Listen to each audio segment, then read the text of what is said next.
Hello, my name is Jemima. I'm 25 and from Hampshire. Hi, I'm Danielle Nash. I'm 26. I'm a plus size model. Hi, I'm Mike. I'm one of the financial coaches at Claro. So today we've got a couple of millennials just in the next room. I'm actually going to be reacting to some of their financial views. Now they've got no idea that I'm in the room just next door. So hopefully we should get some good, honest answers. Can you save money and have fun at the same time?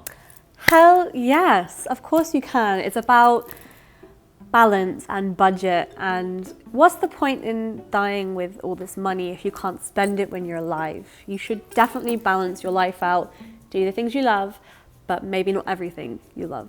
Maybe save a little bit for a rainy day. So a lot of people have this view of budgeting and money management as a purely restrictive exercise, but one of the most important parts of any types of money management or budgeting is actually allocating, for want of a better word, a fun pot or a treat pot, so that you can make sure that you can have completely guilt-free spending, do what you want with it, go crazy and have fun while you are also trying to save. It's the only way to consistently do that in the long term. What age should you start saving for retirement?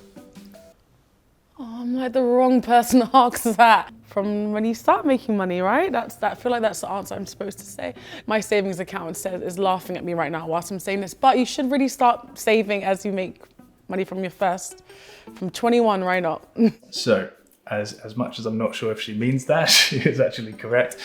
Generally, the rule of thumb is save as much as you can as early as you can. And while that all sounds well and good, missing out on say 5 or 10 years at the beginning of your working career is going to have an exponential result to mean that you could have half of the retirement pot by the end of it. So it makes a real big difference to get started as early as possible. Those exponential returns will be significantly higher if you can only add an extra 5 or 10 years on at the beginning. So as much as possible, as early as possible, but there are obviously some calculations we can do to get some specifics on that.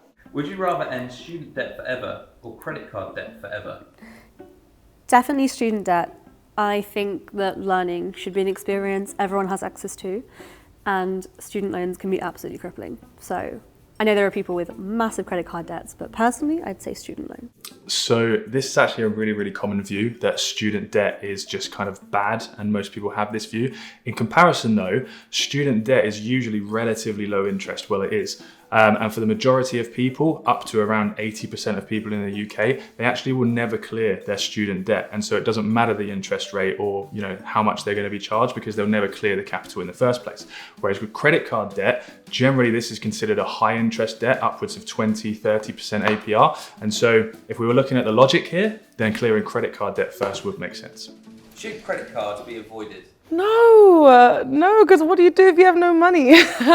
No, like credit cards I think are good as long as you can stay on top of it.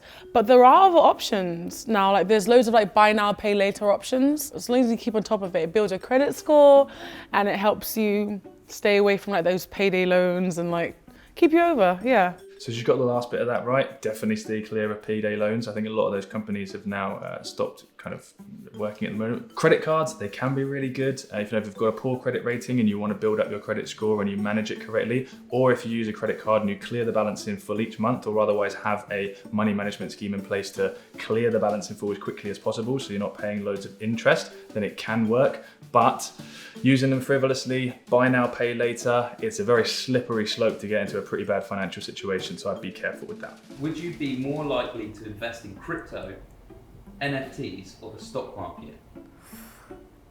I would, rather than any of that, I would rather invest in property. I think it's, for me, investing in something tangible that I can actually hold feels like a safer option.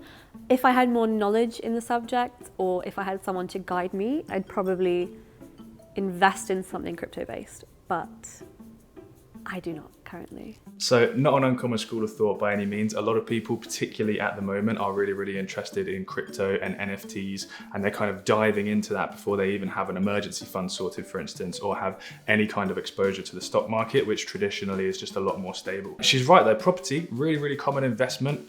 Generally, if people have got a residential mortgage of their own, getting a buy-to-let or a property portfolio of some point is a really good way to actually diversify your overall investment portfolio anyway. Now, some people people choose to do that in physical property, bricks and mortar. Others will choose to go down real estate investment trusts and more of a kind of stocks and shares version of property. But either way, diversification is key, and property is a really good way of doing that. Would you rather have a job you hate with a really high salary or a job you love with a below average salary? Oh no.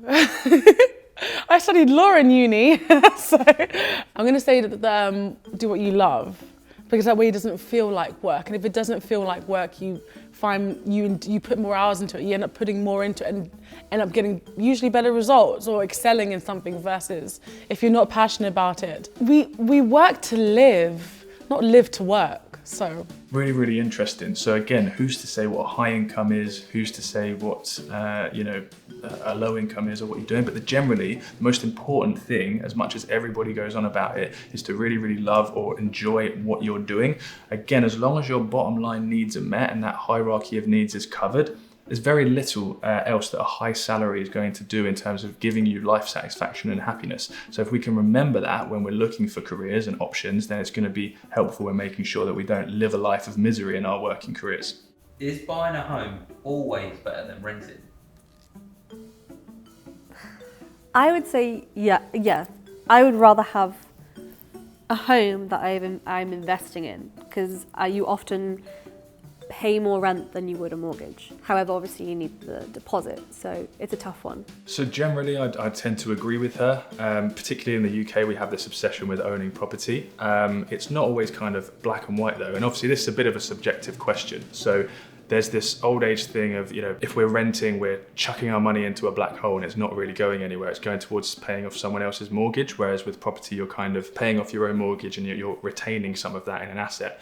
But also, if you're renting and the boiler breaks down, it's not your problem. So there are some, perks to that. So it's, common to want to own a property and get an asset at the end of it, especially when it comes to retirement, for instance. You don't want to be paying rental money really out of any retirement income you get. But it's not always black and white, although quite a common thing to want to own property. Do you think it's harder for millennials to save for a house than previous generations? yes, most definitely. House prices are insane now. I think it was definitely easier for previous generations to save. Like the cost of living is way too high right now. So yeah, I do think it was easier for previous generations to save for like a house. Specifically when it comes to property, for instance, previous generations, if we look at house prices, they have shot well beyond inflationary rises nowadays. So it's not just a matter of different times. House prices are significantly more expensive, and as a result, it is generally harder to save. However, in saying that, once you're on the property ladder and once you have that house, interest rate comparisons, they were so much higher generally back then that actually the repayments and paying back that mortgage was actually harder back then. So it depends how you look at it. Do you think more education should be given in schools about managing finances? I've never used calculus in my life, but no one taught me how to balance a checkbook or open an account or how credit cards work. Why are we not teaching people, especially in their teenage years, how to utilize different savings accounts properly and how to build your financial future? You never know what mistake you make at a young age, financially speaking, that can burden you in later life and affect your credit score. Listen, I've not used geometry in my life, but I've definitely needed to know more about finance. Spot on, absolutely spot on. So it's a really, really common and unfortunate thing that finance in most schools is just simply not taught. It certainly wasn't when I was in school. And because of that, the UK in general has such a low financial literacy that people just don't know what to do. You know, we go through school, we go through college, and then all of a sudden we go into the big wide working world and have no idea how to manage our money. It's no wonder people get into debt and make bad decisions. So what Claro is actually trying to do, as well as fill the advice gap, is we're actually putting out a financial literacy quiz shortly, which hopefully should get some interesting results, just to prove the problem that we have in the UK. Hopefully we can then address that. We want to be able to empower and give confidence to people to make smarter money decisions ultimately, that they just don't get elsewhere. We don't get it from school. A lot of people don't get it from their parents because they didn't get that education either. And so we don't want to just perpetuate this cycle. We need to put a stop to it and increase that financial literacy with people. So hopefully that's what we can do. Well, that's me. Guys, thank you for watching. Hopefully I have some good views. Let me know what you think down in the comments. Thank you.